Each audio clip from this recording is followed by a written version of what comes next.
Bonjour à tous, voici le premier tutoriel Rosario consacré au transport des pèlerins. Et dans ce premier tutoriel, je voudrais m'intéresser à le paramétrage, la gestion des moyens de transport, et en particulier sur la question des itinéraires, des horaires et des repas. Alors, on va se rendre tout de suite sur Rosario pour voir comment les choses se présentent. Je me rends dans la partie transport et dans la gestion des transports. Voilà. Je vais me situer en région Lyon-Vallée du Rhône. Je m'aperçois qu'actuellement, il n'y a aucun moyen de transport paramétré pour cette région pour 2022. Je vais créer un transport en cliquant sur le bouton « Ajouter » ici. S'affiche un premier écran avec des informations préliminaires à remplir pour pouvoir aller plus loin dans le paramétrage. La première chose qui m'est demandée, c'est est-ce que le transport est un transport final ou un transport intermédiaire? La signification de ces catégories, voilà, est indiquée ici. On appelle transport final un transport qui arrive à Lourdes ou qui part de Lourdes. Donc il s'agit soit d'un autocar qui arrive dans la ville de Lourdes, ou bien d'un train qui arrive en gare de Lourdes, ou encore d'un avion qui atterrit à l'aéroport de Tarbes-Lourdes. On appelle transport intermédiaire, en particulier, les transports qui servent au préacheminement dans les régions vers une station de correspondance. Il y a comme ça des régions qui affrètent des cars pour permettre à leurs pèlerins de rejoindre les gares SNCF pour que les pèlerins puissent embarquer dans les trains. Alors pour les régions transport final, transport intermédiaire, la distinction n'est peut-être pas très importante, elle n'a pas d'impact très fort sur la suite de l'aventure sur Rosario. Mais pour nous, au niveau national, c'est important parce que dans l'ensemble, les transports intermédiaires ne nous concernent pas au niveau national. Nous, ce qui nous intéresse, c'est de savoir quand les pèlerins arrivent à Lourdes. Et donc, on fait souvent le filtre, on va regarder exclusivement les transports finaux. Donc, je continue mon paramétrage final. Moyen de transport, autocar PMR, je vais paramétrer ici un train. Je paramètre un train pour un aller-retour. J'ai dit que j'étais donc en région Lyon-Vallée du Rhône et je vais donner un nom à ce train, par exemple le train Diamant. Et si c'est un TGV duplex comme ceux que la SNCF met habituellement à notre disposition depuis quelques années, c'est une rame de train à 509 places. Il y a encore ici une case à cocher qui s'appelle transport fictif. Je vais passer sous silence cette case à cocher aujourd'hui. Je vous en parlerai peut-être dans une autre vidéo. Je ne suis pas tout à fait sûr de mon affaire ici. C'est un développement qui a été fait il y a 2-3 ans, mais qui n'a jamais été vraiment exploité, je crois, par le Rosaire. Donc je n'en parle pas ici. Laissez cette case vacante et je vous en reparlerai peut-être un peu plus tard dans une autre vidéo. Je crée mon transport. Et voici la totalité des paramètres qu'il va falloir renseigner pour paramétrer ce transport. Transport Lyon-Vallée du Rhône, transport final, aller-retour, train, les informations sont ici en en-tête. Le train Diamant, compagnie de transport, c'est la SNCF. Je n'ai pas le numéro de la rame, en tout cas pas pour l'instant. Et ici, on me demande le type de rame. Alors ça, il faut le demander à François Puvis. Alors, peut-être que vous ne connaissez pas encore le numéro des voitures. Est-ce qu'elles seront numérotées de 1 à 8 ou de 11 à 18? Dans l'attente, on peut toujours renseigner de 1 à 8. S'il doit en être autrement, il sera toujours temps de revenir ici pour porter la correction. Très bien. Allez, j'enregistre ce que j'ai déjà renseigné. Pour la suite, alors bon, si nous sommes au printemps, vous ne savez pas encore qui sera responsable du train, vous ne savez pas encore qui sera le médecin à bord du train. Peu importe, laissez ces cases vacantes jusqu'au mois d'août, au mois de septembre. En revanche, ici, on va être amené à renseigner le détail du parcours avec les stations, dates et horaires. Et puis ici, nous avons le renseignement sur les premiers et les derniers repas. Et à ce sujet, je vous demande et je vous donne comme règle générale, s'il vous plaît, de renseigner dès la création du transport un itinéraire, même si vous avez encore une incertitude sur le fait que telle ou telle station sera honorée ou pas, avec des horaires, même s'ils sont encore approximatifs, et avec l'indication des premiers et des derniers repas. Il sera toujours temps, quand les horaires définitifs seront connus, d'apporter des corrections. Mais c'est vrai qu'en général, dès l'hiver, dès le creux de l'hiver, dès le printemps, vous savez quel est votre projet, vous savez quel jour vous voulez voyager. Vous savez si vous voulez arriver au milieu de l'après-midi du mardi, ou en début de soirée, ou en fin de soirée. Vous savez à peu près ce qu'il en est. S'il vous plaît, faites-nous part de ces informations parce qu'elles nous sont utiles au niveau national. En général, vous savez dès le mois de mars que vous souhaitez que vos pèlerins prennent par exemple leur premier repas à Lourdes le mardi soir en arrivant. Eh bien, dites-le nous, indiquez-le nous. Ne laissez pas ces champs sans renseignement. Donc, nous sommes ici sur le détail du parcours. Je vais donc renseigner un itinéraire. J'ajoute un aller et il commence à m'afficher un petit segment. C'est un train qui part de Lyon-Perrache qui arrive à Valence TGV. J'ajoute un deuxième segment. Il part de Valence TGV, il arrive à Avignon. J'ajoute un troisième segment. Il part d'Avignon, il arrive à Lourdes. Je vais maintenant du côté la date du voyage. Je vais sur la première case. J'indique que le train va voyager le 4 octobre et automatiquement, il renseigne l'ensemble des cases. Et enfin, je précise d'emblée, alors je ne connais pas encore les horaires du train, qui seront communiqués début septembre, peut-être fin août, début septembre.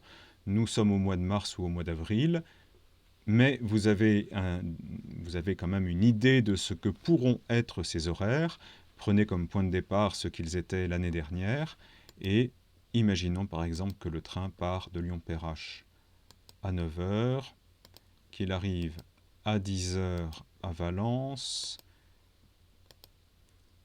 il part à 10h15, il arrive à Avignon à 11h30, il repart à 11h45 pour arriver à 17h45 à Lourdes. J'enregistre ces informations. J'en profite pour vous dire dès à présent que Rosario ne fait pas de contrôle de la cohérence de ces informations. C'est-à-dire que si vous avez, par exemple, si je mets un horaire aberrant ici, 12h15, et que j'enregistre... Ah, si, pardon, il y a un message d'erreur. Il n'est pas possible d'arriver avant de partir. Ah si, il y a quand même des contrôles. Vous voyez, il y a des choses qui ont été développées et dont je ne me souviens plus. Donc on avait dit 10h15, donc il y a quand même des contrôles. Enfin, ce sont des contrôles relativement légers. Je ne vous donne pas la garantie que Rosario vérifie la cohérence de toutes les informations. Donc soyez quand même vigilants sur les renseignements que vous portez. Pour le trajet retour, vous avez la possibilité de créer un itinéraire retour original, éventuellement, avec un autre parcours que l'inverse du parcours aller. Mais vous pouvez aussi cliquer ici, dupliquer les trajets aller, et automatiquement, Rosario vous propose le parcours en sens inverse pour le retour, ce qui est quand même le plus probable. Et imaginons que nous allons voyager le 9 octobre 2022 au trajet retour. Très bien. Départ de Lourdes, 8h45. Arrivée à Avignon Centre, à 15h30. Départ d'Avignon Centre, 15h45. Arrivée à Valence TGV, à 16h55. Repartir à 17h10. Et arriver à Lyon-Perrache à 18h50. Voilà. Et j'enregistre le travail que j'ai effectué. Dernière chose, nous sommes toujours au mois de mars. Nous n'avons pas encore les horaires définitifs, mais nous avons tout de même un projet. Nous avons le projet de faire arriver nos pèlerins à Lourdes en fin d'après-midi le mardi pour que tout le monde dîne aussi bien dans les hôtels que dans les selfs que dans les accueils de malades. Donc normalement, ici c'est le dîner du mardi 4 octobre. Et puis l'horaire du départ à 8h45 permettra sans doute aux pèlerins en hôtel de prendre leur petit déjeuner. Pareil pour les pèlerins en accueil.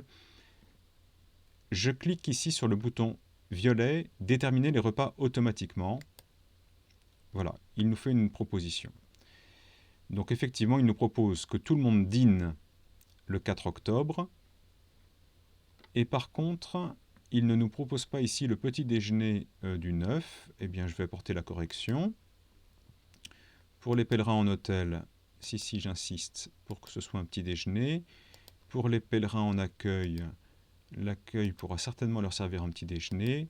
Et effectivement, les hospitaliers qui doivent manger dans les selfs, eux, n'auront pas le temps de prendre leur petit déjeuner dans les selfs. Donc on va inscrire le dernier repas pour le 8 octobre pour le dîner. J'enregistre. Très bien. J'en profite ici pour vous dire une chose. Les premiers et les derniers repas, ce sont les premiers et les derniers repas pris en salle à manger. Pour certaines régions quittent Lourdes en fournissant à leurs pèlerins un pique-nique. Rosario n'en sait rien. Voilà. Rosario n'en sait rien et ce pique-nique n'est pas inscrit dans Rosario comme dernier repas. Le dernier repas, c'est bien le dernier repas pris, servi en salle à manger, servi dans les hôtels, servi dans les accueils, pris dans les selfs. Le pique-nique, c'est un plus, un bonus que vous gérez en dehors de Rosario. J'enregistre ici. Voilà. Je reviens sur mon diaporama.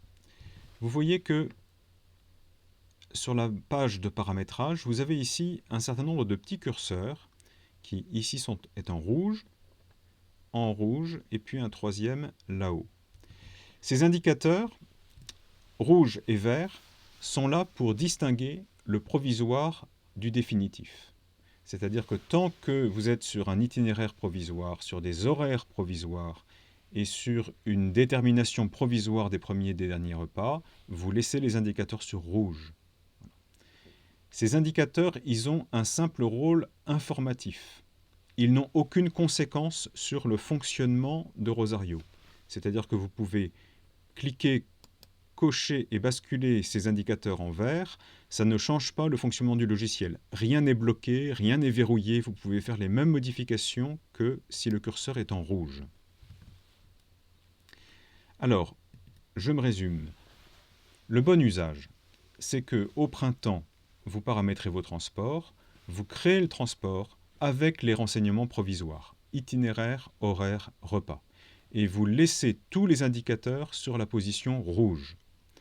Et à la fin de l'été, courant septembre, quand le transporteur vous fournit les horaires définitifs de votre voyage, vous renseignez les horaires définitifs et vous passez l'indicateur des horaires en vert.